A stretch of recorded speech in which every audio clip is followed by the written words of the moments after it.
미세먼지로 한참 잘 갔던 종목인데요. 실적도 역대 두 번째로 가장 이번에 실적이 잘 나왔다라는 이야기가 있었지만 주가는 아직까지 박스권에서 좀 횡보를 해가고 있는 모습입니다. 예상됐던 실적 상승에 이미 좀 무덤덤한 모습이거든요. 이미 주가에 선반영돼서 그런지 궁금한데 박스권을 뚫을 만한 모멘텀, 미세먼지 이외에 또 다른 뭔가가 있어야 될까요, 전문위원님? 냉정하게 말씀을 드리면요. LG전자는 휴대폰 사업을 하면 안 됩니다. 가전 사업을 했던 게 전부 다 휴대폰을 다 까먹는 그런 구조가 있는 상황인데요.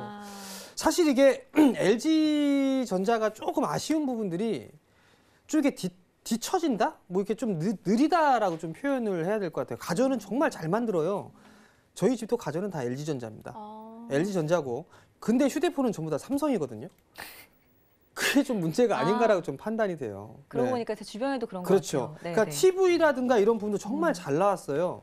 근데 이 가전 쪽은 상당히 좀 강한 그런 부분들이 있는데 여기에서 벌어들인 거를 휴대폰으로 다 까먹는 그런 구조가 좀 나오고 있거든요. 근데 지금 한간에 좀 들리는 부분들은 요번에 나온 휴대폰, 스마트폰이 좀 잘 판매가 될 것이다라는 그런 기대감이 있는 그런 상황들인데 그래도 삼성을 좀 따라잡지는 좀 못하지 않겠느냐라는 좀 판단이 들거든요. 주가적인 수준을 놓고 봤을 때는 뭐 쌉니다. 사실 LG전자의 주가는 좀 상당히 싸게 평가를 받고 있는 그런 상황들인데 박스권역에서 뭐 진행됐다라고 하기보다는 좀 추가적인 상승 시도는 좀 나올 수 있지 않을까라고 좀 판단이 되거든요. 근데 여기에서 바로 움직일 것 같지는 않고요.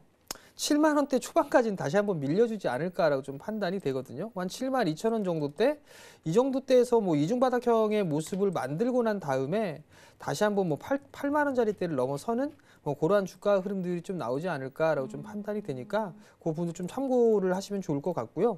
사실 이게 삼성하고 LG전자하고 이 비교를 하는 것 자체가 조금 무리가 있지 않을까라고 좀 판단이 되거든요. 삼성 쪽 같은 경우는 종합 반도체 회사잖아요. 가전 쪽도 하고 다 하는데 LG전자는 뭐 아직까지는 그런 부분들은 아니니까 가전 쪽에 대한 그런 위주, 스마트폰 쪽도 마찬가지고 가전 쪽, 전자기기 쪽을 많이 하고 있는 그런 부분들이기 때문에 삼성하고 LG하고의 비교는 조금 무리가 있다라고 좀 보여지지만 어찌됐든 LG전자는 쌉니다. LG전자는 싸기 때문에 추가적인 상승 시도는 좀 충분히 나올 수 있지 않을까라고 좀 판단을 하고 있습니다. 알겠습니다. LG전자 새로 나오는 휴대전화 같은 경우에도 좀 잘 나오는지 지켜보시는 게 좋을 것 같습니다.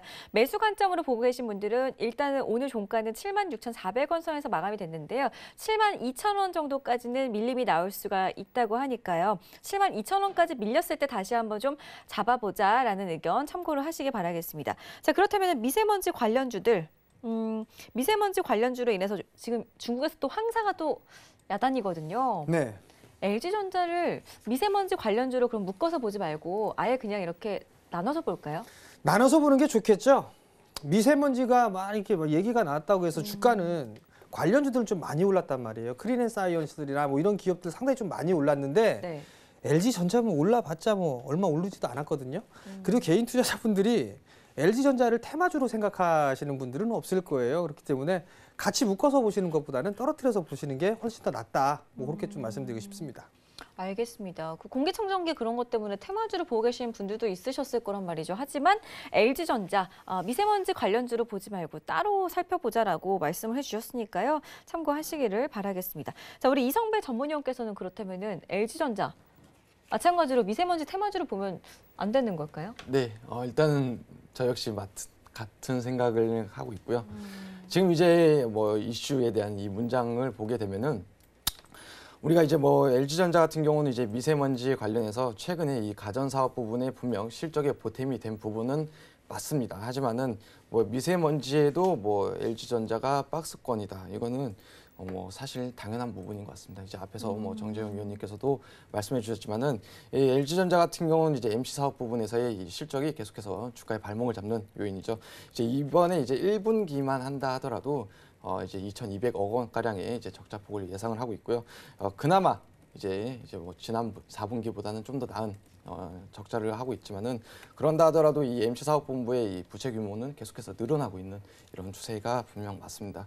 더군다나 이제 올해를 놓고 봤었을 때 이 MC 사업 부분에 대한 이 실적에 대한 흑자 전환은 아직까지 기대하기는 어려운 이런 상황이다라고 보고 있습니다. 이제 뭐 미세먼지 말씀을 많이 주셨는데 당연히 사실 이 미세먼지라는 이 키워드만 놓고 봤었을 때는 관련한 종목들이 굉장히 많습니다. 그렇기 때문에 굳이 뭐 LG전자를 미세먼지로 볼 게 아니라 우리가 뭐 충분히 접근할 만한 좋은 종목들이 많이 있고 그나마 이제 미세먼지 분명 뭐 큰 테마는 이제 앞으로도 뭐 계속해서 뭐 아무리 이제 정부 정책에서 뭐 내놓은들 사실 뭐 산업이 계속해서 발전하고 중국에 대한 이제 영향이 이어지기 때문에 큰 사이클로 놓고 봤었을 때는 추가적인 상승 랠리를 이어나갈 수 있어도 제가 보는 이 미세먼지 관련주는 당분간은 좀 피해 가시는 게 나을 것 같습니다. 알겠습니다. 그렇다면 미세먼지랑은 별개로 그냥 LG전자 자체를 두고 봤을 때 전문위원님께서도 지금 가격대가 좀 접근해 볼 만한 가격대라고 생각을 하시나요? 전망도 좀 긍정적이시고요. 네, LG전자에 대해서 이제 앞서서 뭐 다 이제 얘기를 제가 한 얘기를 요약하게 되면은 이제 올해 이제 MC 사업 부분에 대해서 올 한 해를 놓고 봤었을 때도 계속해서 이제 좀 실적에 대한 이제 흑자 전환은 기대하기 어렵다라고 말씀드렸고 이제 아무리 뭐 그밖에 여타 이제 다른 사업 부분에서의 실적 전망이 있다 하더라도 그러니까는 결론적으로 놓고 말씀을 드린다라고 하게 되면은 우리가 기대할 만한 모멘텀이 약간 좀 부재한 부분인 것 같고 그로 인해서 주가가 계속해서 굉장히 좀 답답한 모습을 이어나가고 있지 않나라고 생각하고 있습니다. 알겠습니다. 그렇다면 좀 박스권을 돌파할 만한 그런 모멘텀이 좀 나와줘야 될 것 같은데 일단은 그래도 지금 접근을 해보자라고 생각을 했을 때 약간 눌렸을 때 접근을 하자라는 정재훈 전문위원의 의견까지 잘 참고를 하셔가지고 LG전자 살펴보시면 좋겠습니다.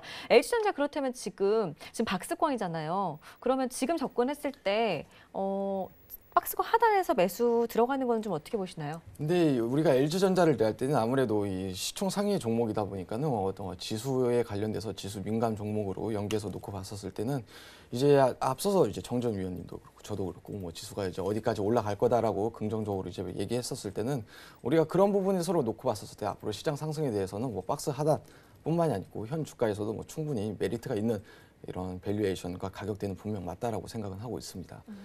하지만 알겠습니다. 이제 뭐 이제 탄력적인 그런 이제 기대감은 조금 거리가 있지 않나라고 보고 있고요. 네, 네, 알겠습니다. 자, 그렇다면 정재훈 전문위원께서는 눌림시 담아보자 하시면서 눌렸을 때 그 가격대도 말씀을 해주셨는데 네. 가격 전략 조금 더 자세하게 좀 세워주시면 좋을 것 같거든요. 만약에 72,000원까지 내려왔을 때 잡으시는 분들은 그럼 어디까지 보는 게 좋을까요? 만약에요, 이게 제 있는 그대로를 좀 말씀을 드리면요, 전 LG전자 안 살 것 같아요. 네. 빠져도 전 안 살 것 같거든요. 왜냐하면 이게 싼 주식이면은 틀림이 없어요. 싼 주식이면은 틀림이 없는데 지금 보게 되면 PBR이 일단 한 배가 안 돼요. 한 배가 안 되는 그런 상황이지만 올해의 2018년도나 2019년도의 실적을 보게 되면 성장을 큰 폭으로 하는 그런 부분들이 없어요. 그러니까 지금 포커스 시장에서 놓고 보게 되면 정말 고배당 가치주들 아니면 성장주인데 냉정히 LG전자는 성장주로 좀 볼 수가 없습니다. 그리고 고배당 가치주라고 볼 수도 없는 그런 상황이거든요. 그냥 말 그대로 싸요. 말 그대로 싼데 그것밖에 없어요. 그 이상 플러스 알파가 없습니다. 그렇기 때문에 저는 LG전자를 싼 맛에 사시겠다라고 하게 된다라면 뭐 72,000원 정도 때는 충분히 매수를 하실 수가 있을 것 같아요. 근데 저는 LG전자를 적극적으로 뭐 사세요라는 말씀을 저는 드리기는 조금 어렵지 않나라고 좀 판단이 되고요. 차라리 이 주식을 살 바에는 고배당 가치주들이나 성장주들을 좀 사는 게 훨씬 더 좋지 않을까라고 좀 판단을 하겠고요. 다음 주에 고배당주나 이슈들 이런 종목군들을 좀 말씀을 드릴 기회가 좀 있지 않을까 싶습니다.